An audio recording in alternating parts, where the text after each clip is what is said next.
चित्तौड़ दर्शन में आज समाचार में पुनः आप सभी का स्वागत है। समाचार की शुरुआत करते हैं नारकोटिक्स विभाग के उस निलंबित और गिरफ्तार किए गए अधिकारी से जिसके द्वारा चित्तौड़गढ़ स्थित नारकोटिक्स विभाग के कार्यालय में अफीम काश्तकारों के लिए बड़े बड़े अक्षरों में यह सूचना प्रसारित कर रखी थी कि वह किसी को रिश्वत न दें एवं अफीम के जो मुखिया है उनसे भी सावधान रहने की अपील कर रखी थी और यह नाम लेते ही कम से कम अफीम काश्तकारों को वह चेहरा याद आ गया होगा और यदि याद नहीं आया हो तो हम बताते हैं सबसे पहले आज समाचार में उस चेहरे को जिसे कोटा भ्रष्टाचार निरोधक ब्यूरो ने अपने एक निर्णय में 1 लाख रुपए की रिश्वत लेने के आरोप में 3 वर्ष की सजा से दंडित किया। इसके साथ ही जिस दलाल से 1 लाख रुपए की राशि ली थी उसे भी 3 वर्ष की सजा सुनाई गई। यह है नारकोटिक्स विभाग के तत्कालीन डिप्टी कमिश्नर सही राम मीणा जिन्हें एसीबी कोटा ने रिश्वत लेने के 7 वर्ष के पुराने मामले में 3 वर्ष के कठोर कारावास से दंडित किया। 26 जनवरी 2019 को एसीबी ने ट्रेप की कार्रवाई की थी और सही राम मीणा को 1 लाख रुपए की रिश्वत लेने के आरोप में गिरफ्तार कर लिया था। यह रकम राशि अफीम पट्टा संबंधी ग्राम मुखिया के मार्फत वसूल की जा रही थी। टीम ने दलाल कमलेश धाकर को भी गिरफ्तार कर लिया था और न्यायालय द्वारा उसे भी 3 वर्ष की सजा से दंडित किया गया था। यह चेहरा उस समय काफी अधिक चर्चा में रहा था। गिनती तो अभी बाकी है। जी हाँ, बात कर रहे हैं मेवाड़ के कृष्णधाम प्रसिद्ध सांवलिया सेठ की, जहाँ की गत दिनों भंडारा खोला गया और भंडारे की गिनती का काम अभी भी जारी है। मंगलवार को भंडारे से अब तक 21 करोड़ रुपए से भी अधिक की राशि निकल चुकी है एवं 30 जुलाई को भी गिनती का काम जारी रहेगा, जबकि सोने चांदी के आभूषण का तौल तो अभी बाकी है। चित्तौड़गढ़ जिले के मंडपिया में स्थित मेवाड़ के कृष्णधाम श्री सांवलिया सेठ मंदिर के दान पात्र भंडार से निकाली गई राशि की मंगलवार को भी गिनती का काम जारी रहा। गिनती का चौथा राउंड पूरा किया गया और चौथे राउंड में 3 करोड़ रुपए की राशि निकली। इसके साथ ही अब तक 4 राउंड की गिनती में कुल 21 करोड़ 13,25,000 रुपए की राशि गिनी जा चुकी है। गिनती का अगला राउंड बुधवार को किया जाएगा, जबकि सोने चांदी का तौल भी अभी बाकी है। गत 23 जुलाई को चतुर्दशी पर मंदिर का भंडारा खोला गया था और उसके बाद गिनती लगातार जारी है। सबसे ज़्यादा 7 करोड़ 63 लाख रुपए की 25,000 की राशि 28 जुलाई को तीसरे राउंड में निकली थी। राजस्थान गौ सेना एवं सकल हिंदू समाज की ओर से चित्तौड़गढ़ में मंगलवार को गो न्याय रक्षा यात्रा का आयोजन किया गया। यह यात्रा पाटन पोल से आरंभ हुई, जो नगर के मुख्य मार्गों से गुजरती हुई कलेक्ट्रेट चौराहा पहुंची, जहां गो वंश को बचाने के साथ ही राज्य माता का दर्जा देने के लिए जिला कलेक्टर को ज्ञापन दिया गया। इस न्याय यात्रा में शामिल कई लोगों ने अपने हाथों में इस मांग को लेकर एवं अन्य मांगों को लेकर तख्तियां ले रखी थी।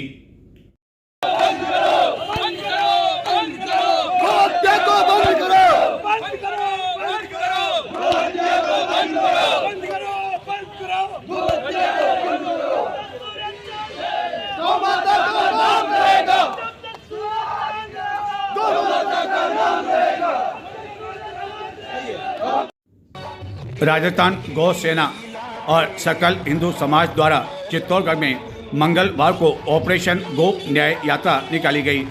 राजस्थान गौ सेना प्रमुख गोपाल माली के नेतृत्व में यह यात्रा निकाली गई। प्रदेश भर और जिले भर में व्याप्त समस्याओं को लेकर इस यात्रा का आयोजन किया गया एवं बाद में जिला कलेक्टर और नगर परिषद आयुक्त को ज्ञापन सौंपते हुए 1 महीने के अंदर सकारात्मक कार्रवाई करने की मांग की गई। यह गो न्याय यात्रा पाटन पोल से प्रारंभ होकर नगर के मुख्य मार्गों से गुजरती हुई कलेक्ट्रेट चौराहे पहुंची। यात्रा में शामिल कई लोगों ने अपने हाथों में इस मांग को लेकर तख्तियां ले रखी थी।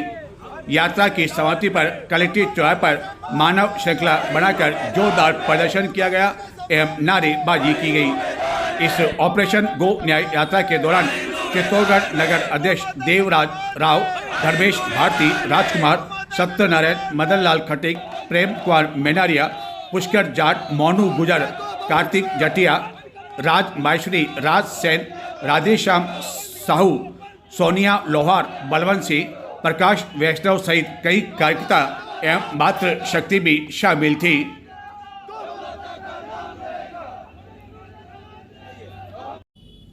भारी बारिश की चेतावनी। न तो सोमवार को भारी बारिश हुई, न मंगलवार को बारिश हुई। हालांकि सोमवार को तो रिमझिम बारिश हुई, लेकिन मंगलवार को भारी बारिश की चेतावनी के बावजूद रिमझिम बारिश तक न हुई। न केवल चित्तौड़गढ़ बल्कि जिले के अधिकांश क्षेत्रों में बारिश नहीं होने की जानकारी है। लेकिन सोमवार को चित्तौड़गढ़ के समीप नगरी के पास से गुजर रही बेरज नदी की पुलिया पार करते समय मोटरसाइकिल पर सवार जो दो युवक पानी के बहाव के साथ बह गए थे, उन दोनों के शव मंगलवार को गोताखोरों द्वारा निकाल लिए। यह दोनों ही युवक चंदीरा के निवासी बताए जाते हैं। चित्तौड़गढ़ के समीप स्थित नगरी और नगरी के समीप से ही गुजर रही है बेरज नदी, जहां की सोमवार को बेरज पुलिया पर पानी का काफ़ी अधिक बहाव होने के बावजूद मोटरसाइकिल पर दो युवक इस पुलिया से जब गुजर रहे थे तो पानी के बहाव के साथ यह बह गए, जिस पर पुलिस मौके पर पहुंची एवं सिविल डिफेंस टीम के सदस्यों को बुलाया गया, जिनके द्वारा काफ़ी देर तक यह तलाशी अभियान किया गया। गोताखोरों द्वारा दिन भर तलाशी किए जाने के बावजूद पानी के बहाव के साथ बह गए दोनों युवकों के बारे में कोई जानकारी नहीं मिल सकी, जिसके बाद मंगलवार को फिर से तलाशी अभियान का काम प्रारंभ किया गया एवं मंगलवार को दोनों ही युवक के शव निकाल लिए गए, जिनकी शिनाख्त चंदीरा निवासी हरकेश सिंह के रूप में हुई, जिसके कुछ देर बाद दूसरे युवक का शव भी मिल गया, जिसकी शिनाख्त शक्ति पुत्र पप्पू सिंह राजपूत के रूप में हुई।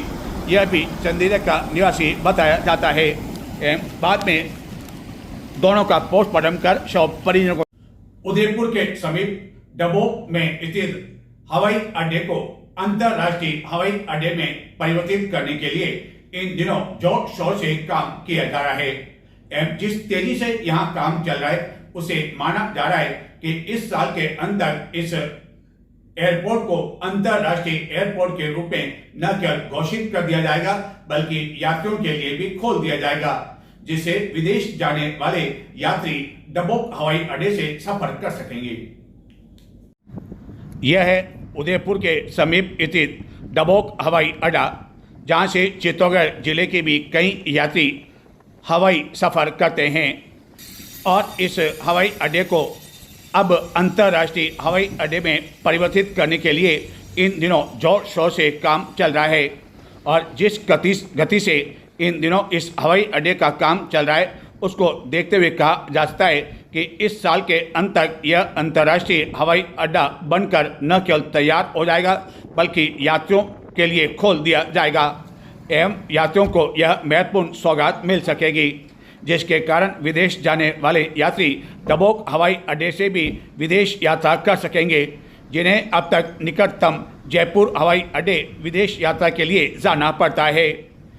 गत कई समय से अधिग्रहण को लेकर मामला अटका हुआ था, लेकिन जमीन अधिग्रहण का काम पूरा होने के साथ ही इसका काम भी प्रारंभ कर दिया गया और करोड़ों रुपए का बजट आवंटित भी किया जा चुका है, जिसके बाद इन दिनों जोर शोर से इस हवाई अड्डे को अंतर्राष्ट्रीय हवाई अड्डे में बदलने के लिए काम किया जा रहा है।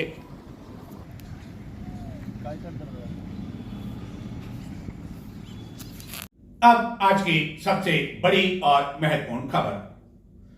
याद होगा कई लोगों को, कई जो फिल्म प्रेमी हैं उनको, संजय दत्त ने अपने साथियों को कहा था कि वह ऐसी डिग्री उसे लाकर दे दे जो कि एमबीबीएस की डिग्री हो और किसी भी तरह उसे डिग्री मिल जाए। लेकिन चित्तौड़गढ़ जिले में एक ऐसा विश्वविद्यालय है जहां की आपको डिग्री मिल जाएगी, केवल आपकी जेब में पैसे होने चाहिए। आपको न तो कॉलेज जाने की जरूरत है, न अटेंडेंस की जरूरत है, न परीक्षा देने की जरूरत है। परीक्षा दे भी सकते हैं आप, क्योंकि कुछ तो दिखाना पड़ेगा। चाहे आपको रामायण पाठ आता हो, महाभारत पाठ आता हो, किसी फिल्म की स्टोरी आती है, वह आप उत्तर पुस्तिका में लिख दें और जब परीक्षा परिणाम आएगा तो आप स्वयं का माथा ठनक जाएगा कि आपने तो न जाने क्या क्या लिख दिया, लेकिन आप फर्स्ट डिवीजन पास हो गए और आपको कुछ दिनों बाद डिग्री मिल जाएगी। लेकिन बाद में वही डिग्री आपके लिए परेशानी का कारण बन जाएगी, क्योंकि आप कोई भी सरकारी परीक्षा नहीं दे पाएंगे, क्योंकि पैसों के बल पर जो डिग्री आपने हासिल की उससे नौकरी नहीं मिल सकती है। इसी तरह की शिकायतें कृषि मंत्री डॉक्टर किरोड़ीलाल मीणा, जो कि गत कई दिनों से विभिन्न खाद्य फैक्ट्रियों पर छापा मारने के कारण चर्चा में है और वैसे भी चर्चा में रहते हैं, उन्हें इस आशय की जानकारी मिली एक छात्र के माध्यम से कि उसके द्वारा एक दलाल के माध्यम से यहाँ से डिग्री हासिल की, 50,000 रुपए दिए और जो परीक्षा हुई थी एक ही दिन में 4 परीक्षाएं हो गई। उत्तर पुस्तिकाओं में उसके द्वारा जो उत्तर लिखे गए वह न जाने क्या क्या लिख दिए और उसे पता था कि वह फेल होगा, लेकिन 66% आए और उसे डिग्री हासिल हो गई। इस शिकायत के बाद डॉक्टर किरोड़ीलाल मीणा ने मंगलवार को जब मेवाड़ विश्वविद्यालय में छापामारी की, कई छात्रों से बात की तो चौंकाने वाले खुलासे सामने आए। डॉक्टर किरोड़ीलाल मीणा ने इस बात पर आश्चर्य व्यक्त किया कि इस विश्वविद्यालय में पूर्व में जो फर्जी डिग्रियां बेचने का जो आरोप लगाया गया था, एसओजी द्वारा कार्रवाई कर यहाँ के प्रिंसिपल समेत कई लोगों को गिरफ्तार कर लिया, तो आखिरकार एसओजी द्वारा अधूरी कार्रवाई क्यों की गई और ऐसे कई मामले अब भी सामने आ रहे हैं, तो फिर आखिरकार सरकार द्वारा मेहरबानी क्यों है। इस तरह के कई आरोप प्रत्यारोप की झड़ी डॉक्टर किरोड़ीलाल मीणा द्वारा गंगरा के समीप स्थित मेवाड़ विश्वविद्यालय में इस कार्रवाई के बाद पत्रकारों से बातचीत करते हुए कही गई। यह है राजस्थान के ऐतिहासिक चित्तौड़गढ़ जिले के गंगरार क्षेत्र में स्थित मेवाड़ विश्वविद्यालय, जहां गत दिनों एसओजी ने फर्जी डिग्री के मामले में न केवल छापा मारा था, बल्कि यहां के प्रिंसिपल समेत अन्य कई जनों को गिरफ्तार कर लिया था। और यह है राजस्थान का एक चर्चित चेहरा, चर्चित नेता डॉक्टर किरोड़ीलाल मीणा, कृषि मंत्री। यह बात अलग है कि वह इस पद से त्याग पत्र दे चुके हैं, लेकिन त्याग पत्र स्वीकार नहीं किया और अब भी वह मंत्री है एवं गत कुछ समय से कई खाद्य फैक्ट्रियों पर छापा मारने के कारण चर्चाओं में हैं।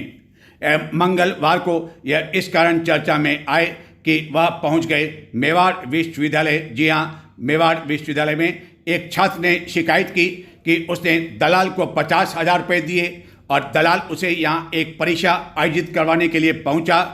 एक ही दिन में 4 परीक्षा हुई और उसने क्या लिखा, रामायण लिखी, महाभारत लिखी, किसी फिल्म की स्टोरी लिखी, उसे याद नहीं और 66% उसके अंक भी आ गए और उसे डिग्री भी मिल गई। एवं इस बारे में जब उसने कृषि मंत्री को जानकारी दी तो कृषि मंत्री उस छात्र स्वतंत्र को अपने साथ लेकर मेवाड़ विश्वविद्यालय अचानक आ धमके। एवं उसके बाद उन्होंने इस मेवाड़ विश्वविद्यालय के कक्षों में जो एग्रीकल्चर की कक्षाएं हैं वहां पहुंचकर न केवल छात्रों से संवाद किया, विद्यार्थियों से बातचीत की, उनकी पढ़ाई के बारे में बातचीत की कि कितने घंटे पढ़ाया जाता है, बल्कि क्लास लेने वाली एक अध्यापिका से भी जानकारी ली। जब गोलमाल जवाब दिया जाने लगा तो कृषि मंत्री ने कहा कि आखिरकार क्यों झूठ बोला जा रहा है इस शिक्षा मंदिर में। और यहाँ आने के बाद हड़कंप मच गया और उसके बाद कई जनों को फ़ोन किए जाने लगे। कृषि मंत्री ने विश्वविद्यालय पहुँचते ही एग्रीकल्चर के विद्यार्थियों से सबसे पहले संवाद स्थापित किया, पढ़ाए जाने वाले पाठ्यक्रम की बातचीत की। विद्यार्थियों के क्लासरूम में वह बीकानेर के स्वतंत्र विश्नोई के साथ पहुँचे और यह वही छात्र है जिससे दलाल ने 50,000 रुपये लिए थे। अब यह तो साफ है कि उसे जो डिग्री दी गई वह 50,000 रुपये पूरे ही दलाल की जेब में तो कम से कम नहीं गए। कृषि मंत्री द्वारा विद्यार्थियों से विभिन्न जानकारी लेने के बाद उन्होंने कहा कि यहाँ पढ़ाई के नाम पर पैसे लेकर फर्जी डिग्रियाँ देने का काम किसी दुकान की तरह किया जा रहा है। एग्रीकल्चर डिपार्टमेंट के माध्यम से विश्वविद्यालय के खिलाफ एफआईआर दर्ज करवाए जाने के साथ ही पूर्व में एसओजी ने फर्जी डिग्रियों को लेकर जो जांच पड़ताल की थी वह पूरी क्यों नहीं की गई एवं संचालकों के खिलाफ मामला क्यों नहीं दर्ज किया गया, इसको लेकर डॉक्टर किरोड़ीलाल मीणा ने कहा कि वह जयपुर पहुंचकर एसओजी के अधिकारियों से भी बातचीत करेंगे। उन्होंने आरोप लगाया कि इस विश्वविद्यालय द्वारा बच्चों का भविष्य खराब किया जा रहा है, जहां न केवल एग्रीकल्चर डिप्लोमा बल्कि बीएससी हार्टिकल्चर एग्रीकल्चर में भी फर्जीवाड़ा चल रहा है। उन्होंने कहा कि मेवाड़ का नाम पूरे देश में सम्मान के साथ लिया जाता है, लेकिन इसी मेवाड़ के नाम पर इस विश्वविद्यालय का नाम रखा गया है, जहां पढ़ाई के नाम पर गोरख धंधा चल रहा है। उन्होंने आश्चर्य इस बात का किया कि कई तरह के फर्जी मामले आने के बावजूद यहाँ पर यह विश्वविद्यालय किसकी मेहरबानी से चल रहा है। ऐसा लगता है कि बस यहाँ एक बार एडमिशन के नाम पर आकर मन मुताबिक दलालों के माध्यम से या सीधे फीस जमा कराओ और बस कुछ समय बाद आकर डिग्री ले जाओ। उन्होंने कहा कि इस तरह की फर्जियाँ डिग्री देकर बच्चों का भविष्य खराब किया जा रहा है।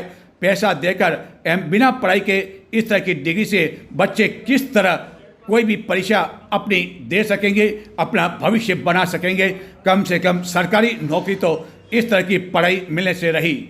कृषि मंत्री ने इस दौरान विश्वविद्यालय में कई दस्तावेजों की जांच की एवं जानकारी लेने के बाद पत्रकारों से बातचीत करते हुए कहा कि यहाँ कई शिक्षकों को नियमानुसार पूरी योग्यता के बिना ही नौकरी पर रखा हुआ है। कुछ प्रोफेसर को पीएचडी की डिग्री मिलने से पहले ही डॉक्टर मानते हुए नियुक्त कर दिया। उन्होंने इस तरह के कई उदाहरण देते हुए बताया कि कुछ पीएचडी की डिग्रियों पर रजिस्ट्रार के हस्ताक्षर हैं, जबकि नियमानुसार इन पर वाइस चांसलर के हस्ताक्षर होने चाहिए। इस तरह के भी उन्होंने कुछ उदाहरण बताए। कृषि मंत्री ने इस दौरान कई तरह के दस्तावेजों की जांच पड़ताल भी की। हालांकि कहा यह गया कि कृषि मंत्री अचानक मेवाड़ विश्वविद्यालय पहुंचे, लेकिन यह अचानक नहीं था, क्योंकि मेवाड़ विश्वविद्यालय के कर्मचारियों को इसकी जानकारी मिल चुकी थी। इस कारण जब वह विश्वविद्यालय पहुंचे तो उनकी अगवानी एवं स्वागत करने के लिए बाकायदा गुलदस्ता उपरना पगड़ी लिए मौजूद थे, और इस तरह कोई गुलदस्ते हाथों हाथ उपलब्ध नहीं होते हैं। और डॉक्टर किरोड़ीलाल मीणा ने बताया कि जिस छात्रों को 50,000 रुपये लेकर डिग्री दे दी गई, उसके द्वारा प्रश्न के जवाब में जो दिमाग में आया वह लिख दिया और उसके बावजूद उसे पास कर दिया। उन्होंने कहा कि जो छात्र एक दिन भी इस विश्वविद्यालय में पढ़ने नहीं आया, उसे 66% नंबर देकर डिग्री भी दे दी। इस तरह के दलाल विश्वविद्यालय के राजस्थान एवं देश में कई स्थानों पर घूम रहे हैं। इन दलालों की विश्वविद्यालय से सांठ-गांठ साफ दिखाई दे रही है। डॉक्टर मीणा ने कहा कि उस कमरे को सीज करने की कार्रवाई भी की जाएगी, और बाद में उन्होंने यह कार्रवाई भी की जहां की इस तरह की फर्जी डिग्रियों का रिकॉर्ड एवं उत्तर पुस्तिकाएं रखी हुई है। एवं बाद में डॉक्टर किरोड़ीलाल मीणा अपने साथ कई दस्तावेज भी ले गए एवं उन्होंने कहा कि सरकार से भी इस बारे में बातचीत की जाएगी। आखिरकार अब देखना यह है कि इस तरह की जो छापामारी हुई एवं गाजगिरी एक बार फिर आने वाले दिनों में क्या कदम उठाए जाते हैं। नजर डालते हैं कुछ और समाचार की ओर, कहीं न जाए, देखते रहे चित्तौड़ दर्शन।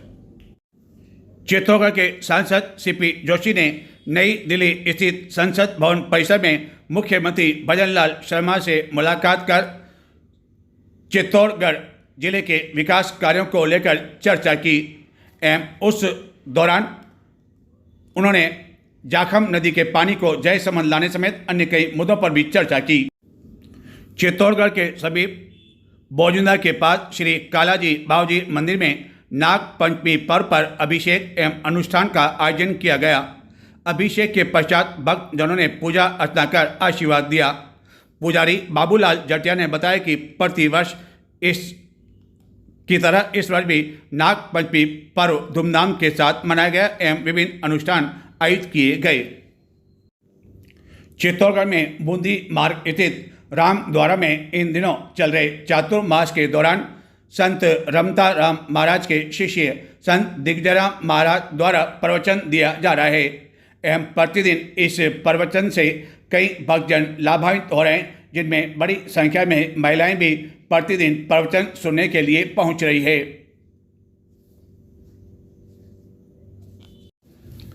नाग पंचमी के अवसर पर सावन मास के बीच चित्तौड़गढ़ में स्थित खडेश्वर महादेव में भी उसी अनुरूप आकर्षक श्रृंगार किया गया। यह श्रृंगार देखते ही बन पा रहा था, जिसे देखने के लिए रांची तक बड़ी संख्या में भक्तजन मौजूद थे। चित्तौड़गढ़ में स्थित सैनिक स्कूल में अंतर सदनीय फुटबॉल प्रतियोगिता आयोजित की गई। इस प्रतियोगिता में कुल 8 सदनों की टीमों ने भाग लिया। सैनिक स्कूल के प्राचार्य कर्नल अनिल देव सिंह जसरोटिया एवं उप प्राचार्य लेफ्टिनेंट कर्नल पारू श्रीवास्तव के निर्देशन में यह प्रतियोगिता संपन्न हुई। इस प्रतियोगिता में बेस्ट फुटबॉल प्लेयर कुश हाउस के कैडेट कन्हैयालाल घोषित किए गए।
तो ये थे आज के समाचार। हम जाके थे। नमस्कार।